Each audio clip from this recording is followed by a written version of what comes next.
the world.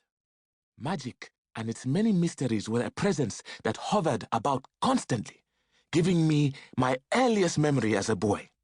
The time my father saved me from certain death and became the hero he is today. I was 6 years old, playing in the road, when a group of head boys approached, singing and dancing. This was in Masitala village near the city of Kasungu, where my family lived on a farm. The head boys worked for a nearby farmer who kept many cows. They explained how they had been tending their herd that morning and discovered a giant sack in the road. When they opened it up, they found it filled with bubble gum. Can you imagine such a treasure? I can't tell you how much I loved bubble gum. Should we give some to this boy? One asked. I didn't move or breathe. There were dead leaves in my hair. Eh, why not? Said another. Just look at him. One of the boys reached into the bag and pulled out a handful of gumballs, one for every color, and dropped them into my hands. I stuffed them all into my mouth.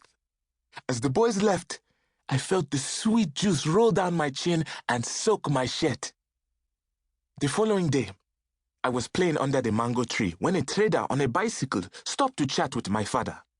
He said that while on his way to the market the previous morning, he dropped one of his bags. By the time he had realized what had happened and circled back, someone had taken it. The bag was filled with bubble gum, he said.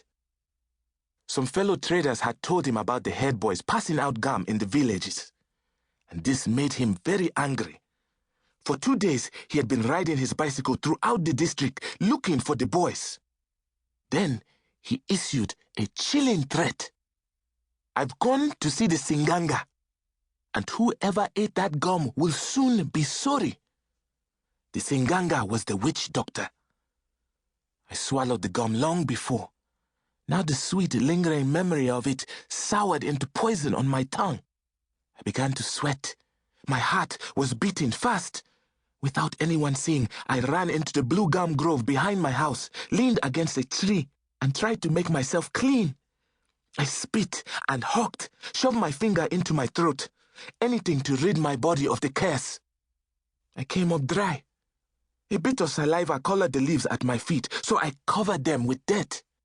But then, as if a dark cloud had passed over the sun, I felt the great eye of the wizard watching me through the trees. I'd eaten his juju, and now his darkness owned me. That night, the witches would come for me in my bed. They'd take me aboard their planes and force me to fight, leaving me for dead along the magic battlefields. And as my soul drifted alone and forsaken above the clouds, my body would be cold by morning. A fear of death swept over me like a fever. I began crying so hard I couldn't move my legs. The tears ran hot down my face, and as they did, the smell of poison filled my nose. It was everywhere inside me. I fled the forest as fast as possible, trying to get away from the giant magic eye. I ran all the way home to where my father sat against the house, plucking a pile of maize.